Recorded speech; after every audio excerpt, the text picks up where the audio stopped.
Bueno, la verdad es que cada reunión o cada domingo me pone contento poder que podamos estar juntos, que podamos meditar en la palabra, porque nos alienta, nos anima la palabra.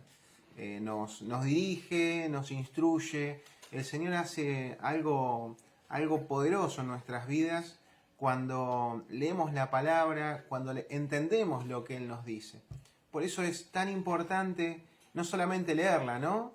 Sino poder meditar, poder pensar acerca de nuestra vida, y que cada vez que nos enfrentemos a la palabra, que el Espíritu Santo transforme nuestro ser completo.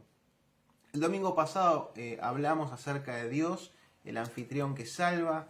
Habíamos leído Salmo 23, versículo 5. Y lo que vamos a hacer ahora es leer de nuevo el Salmo 23, 5, pero vamos a tocar la segunda parte del versículo. Lo leemos igual completo. Dice: adereza mesa delante de mí en presencia de mis angustiadores. Unges mi cabeza con aceite, mi copa está rebosando. Y lo que vamos a estar hablando en este día es la segunda parte, donde dice: unges mi cabeza con aceite, mi copa está rebosando. Lo primero que vamos a hablar tiene que ver con la unción, que dice: me honras ungiendo mi cabeza con aceite. Pero es importante que podamos entender qué es lo que David estaba diciendo en este pasaje, porque en la Biblia habla mucho acerca de la unción. Habla de la unción de los reyes, ¿no? Que los reyes eran ungidos, y esto simbolizaba como apartados para Dios, pero en este caso no está hablando de ese tipo de unción, sino que todavía sigue teniendo en su mente la relación del pastor con las ovejas. Entonces, esta unción, de acuerdo al contexto, habla de una unción con aceite sobre las ovejas. Bueno, a las ovejas se las ungía también con aceite. Interesante. ¿Por qué?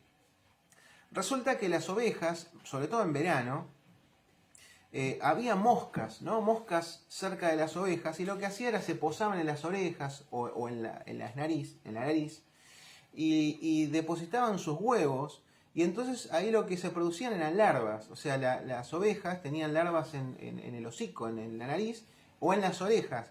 Esto perturbaba, pero digamos, fuertemente a las ovejas, a tal punto que se daban ya sea la cabeza contra las propias ovejas, contra las rocas, o salían corriendo, se iban del redil, o saltaban las cercas y se iban, ¿no? Porque de la misma perturbación que le causaba eso, hasta la muerte.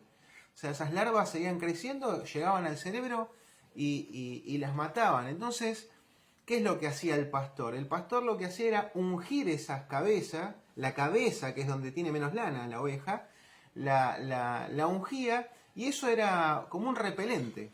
O sea, servía para repeler a las ovejas. Se le formó una costra en el verano, y a veces, como se tocaban entre sí, sobre todo las cabezas con cabeza, entre ovejas, era contagioso. Y la manera para poder evitar eso era ungiendo la cabeza con aceite de la oveja. Y también el clima seco hacía que la piel de la oveja, digamos, se resecara tanto que se empezaba a agrietar. Y otra vez el pastor lo que utilizaba era el aceite. Entonces, vemos acá que David dice, ¿no? Tú unges mi cabeza con aceite. ¿En qué estaba pensando David? Tiene que ver con lo que le sucedía a las ovejas, ¿no? Frente a las circunstancias perturbadoras, como recién estábamos hablando, ¿no? De que las larvas en la nariz de la oveja o en la oreja perturbaba, le quitaba la paz, estaba constantemente molesta a tal punto de que podía morir. Él entendía que las circunstancias perturbadoras que le tocaba vivir, veía cómo Dios ungía su cabeza, y eso traía alivio, traía sanidad y traía protección, ¿no? Si recordamos que el aceite servía para repeler las moscas. Entonces, vemos como David entiende de la experiencia que él tenía como pastor, cómo Dios hacía lo mismo con su vida. Y esto lo podemos ver en el libro de Nahum capítulo 1, versículo 7. Lo que estamos haciendo es conocer a un Dios que David lo reconoce como pastor, el gran pastor, ¿no? Y dice así, Nahum 1.7 dice, bueno es el Señor, es refugio en el día de la angustia y protector de los que en Él confían. Y vemos acá un Dios pastor, un Dios que cuida, un Dios que unge con aceite cuando hay angustia, cuando hay perturbaciones, las circunstancias nos perturban. Podemos ir a los brazos de nuestro Dios, del gran pastor, del buen pastor, para que Él pueda tratarnos. También hay un renuevo, ¿no? Hay un renuevo porque refrescaba también el aceite. Y Dios hace eso, es la experiencia que David tenía con Dios, que encontró esa experiencia de cuando era joven y su trabajo como pastor, y recordaba, esto es lo mismo que me está pasando a mí, era lo que yo hacía con las ovejas, y por eso recordaba esa imagen.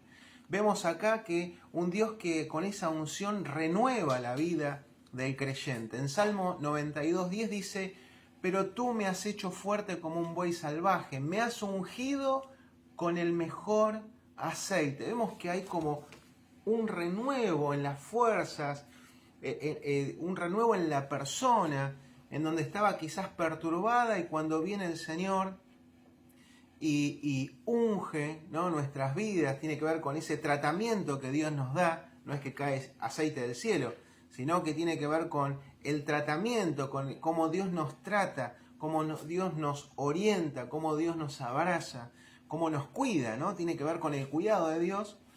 Eso nos hace reconfortar. Es como cuando éramos chicos, seguramente cuando éramos chicos, no sé si tenías papá, mamá, quizás algún hermano o algún conocido pariente, pero cuando te lastimabas, te caías, la herida estaba ahí, pero cuando venía alguien y te abrazaba, cuando estabas llorando, era como que sentías como que no te dolía tanto, ¿no?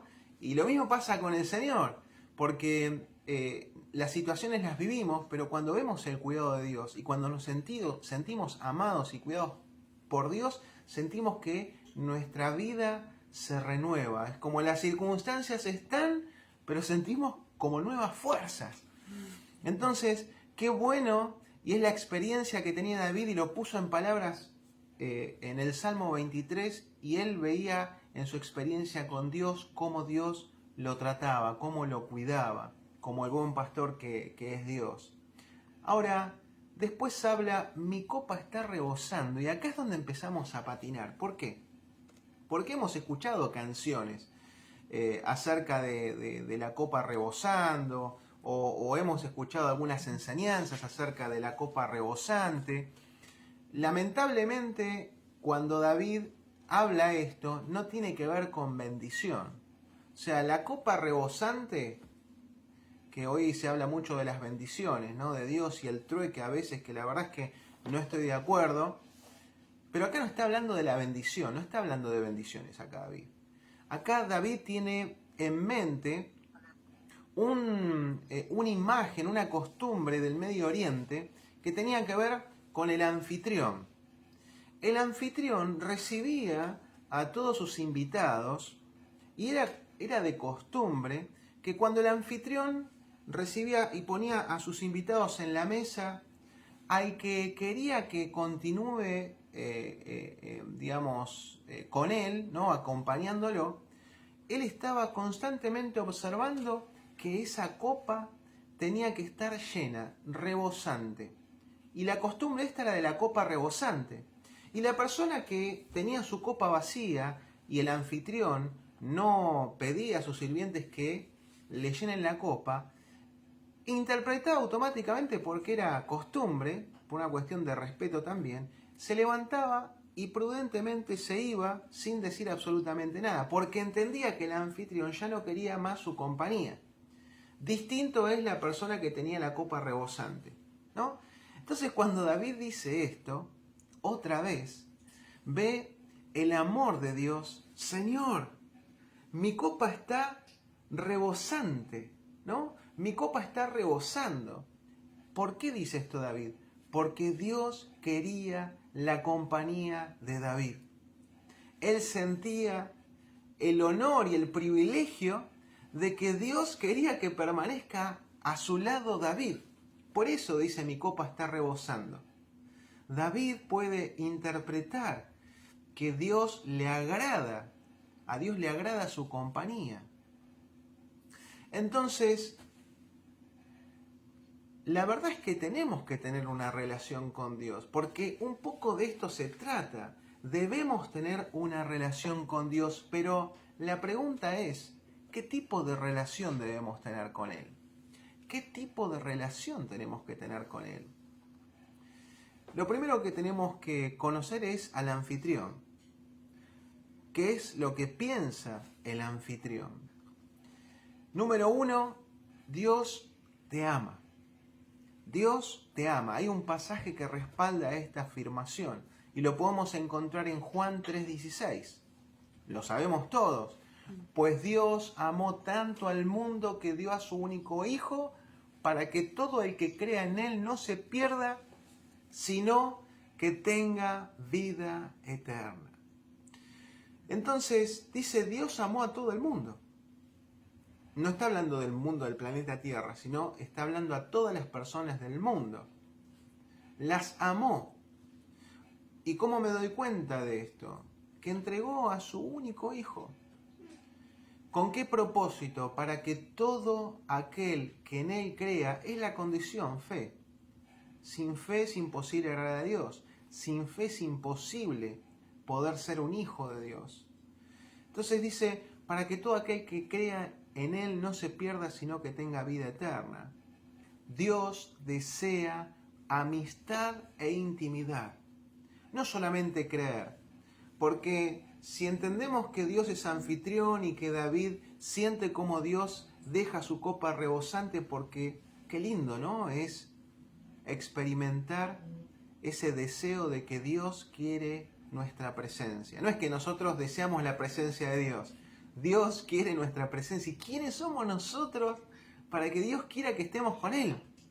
Ahí está el amor de Dios.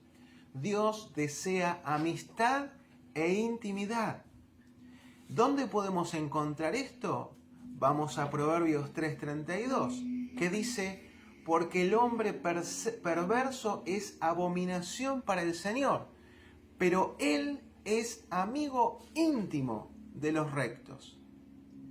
Y otra vez vemos acá cómo Dios desea y es amigo. Un amigo no es de un lado, ¿no? Que una persona desee estar con otra persona y la otra se queda apático. No. Un amigo es algo recíproco, que tanto una persona como la otra persona disfrutan de la compañía que tienen. O sea, disfrutan el tiempo juntos. Y acá está hablando de que Dios es amigo íntimo de los rectos. Y esta es la clave. Para poder ser un hijo de Dios, para poder ser amigo íntimo de Dios, es necesario que nosotros seamos justos. Y vemos nuestras vidas y decimos, pará Dios, o sea, de justos no tenemos nada. De pecadores todo, pero de justos nada. Y ahí es donde Jesucristo interviene en esta historia de amistad. Porque es necesario que alguien muera para poder satisfacer la justicia de Dios. Jesucristo tomó nuestro lugar. Él es nuestro Salvador. Él tomó el lugar que nos correspondía como pecadores. Entonces, yo me arrepiento de mis pecados y el arrepentimiento no es solamente sentir culpa o pesar. El arrepentimiento tiene que ver con abandonar, con cambiar de dirección, con cambiar de conducta. Antes yo hacía esto y ahora hago esto otro totalmente diferente. Me arrepiento de mis pecados. Me pongo de acuerdo con Dios. El pecado es una basura, es algo que no puedo soportar. Y así es Dios como ve el pecado. Y yo me pongo de acuerdo con Él. Y me arrepiento, le pido perdón al Señor y creo que Él perdona mis pecados por Jesucristo, porque Él es mi Salvador. Y como Él es mi Salvador, a partir de hoy yo soy un hijo de Dios, vivo a la manera de Dios porque Jesucristo es mi Señor. Ahora sí, yo soy justo, no por mis acciones, por mis lindas acciones, sino Soy justo porque Jesucristo pagó un precio para que yo lo pueda hacer. Él tomó mi lugar. Ahora yo tomo la justicia de Jesucristo. Entonces, Dios es amigo íntimo de los rectos, de sus hijos. Juan 15:14 dice, ustedes son mis amigos si hacen lo que yo les mando. Y ahí está el señorío de Cristo. Entonces, la frase, mi copa está rebosando, no era una declaración de bendición, es una expresión de que David estaba siendo invitado a continuar su comunión con Dios. Si nosotros decimos, mi copa está rebosando, tenemos que decirlo como lo dijo David e interpretar que Dios desea nuestra presencia, que Dios quiere que sigamos con Él, que Dios desea que podamos tener una amistad. Por eso, cuando hacemos oraciones, tenemos que ser conscientes de que estamos hablando con Dios y que Dios está ahí para que podamos forjar una amistad. Qué grande es el Señor, qué misericordioso. Si verdaderamente deseamos ser invitados constantemente a la mesa de Dios, debemos ser personas con las cuales Dios desea convivir. ¿Y cuáles son aquellas cosas por las cuales Dios puede convivir? Bueno, más adelante vamos a hablar acerca de las actitudes que David tenía, por las cuales Dios deseaba tener esa comunión de amistad con David. Pero eso lo vamos a ver más adelante.